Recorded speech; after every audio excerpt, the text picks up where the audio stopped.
Bharatiya Janata party Karnavati મહાનગર દ્વારા આજે જે મેં કાર્યક્રમ કર્યો છે કે મીડિયાની સામે કોંગ્રેસે એક દેખી રીતે અનછુપી રીતે સેન્સરશિપ નાખવાનો એક પ્રયત્ન કર્યો છે.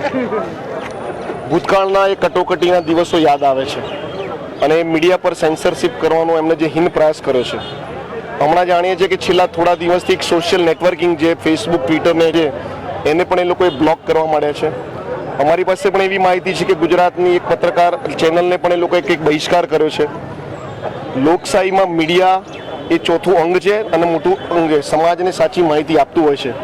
ત્યારે આ મીડિયા પર એક આડકતરી રીતે ક્યાંક પ્રતિબંધ મૂકે છે, ક્યાંક એમના ગમા અણગમાને વ્યક્ત ના કરતા લોકો માટેની આ જે સાજિશ કરી છે કોંગ્રેસના મિત્રોએ, જ્યારે ભ્રષ્ટાચાર મોંઘવારીની સાચી માહિતી મીડિયા પ્રજા સમક્ષ અને દેશ સમક્ષ રજૂ કરતી હોય છે ત્યારે એ એમને નથી ગમતું ને એના કારણે આડકતરી રીતે કટોકટીના દિવસો યાદ કરાવવાનો એક પ્રયત્ન હીન કૃત્ય એમને કરી રહ્યું છે. સાથે સાથે સરકારી એજન્સીઓ કે દૂરદર્શનનો પણ એ લોકો આકાશવાણી દૂરદર્શનનો પણ દુરુપયોગ કરે છે કે જાણે પોતે સરકારી બાજા વગાડતો એ પ્રકારનો એનો કાર્યક્રમ કરે છે. પ્રજાને સાચી માહિતી પહોંચાડવાનો જે મીડિયા લોકો પ્રયત્ન કરે છે એનાથી દૂર રાખનારા કોંગ્રેસના મિત્રો ફરીવાર એક છુપી રીતે સેન્સરશિપ અને કટોકટીના કાળા દિવસો લાવવાના એક જે હીન પ્રયાસ કરી રહ્યો છે પાછલા બાણે, એનો વિરોધ કરવા જે ભારતીય જનતા પાર્ટી કર્ણાવતી મહાનગર દ્વારા આજે દેખાવાનો કાર્યક્રમ કર્યો.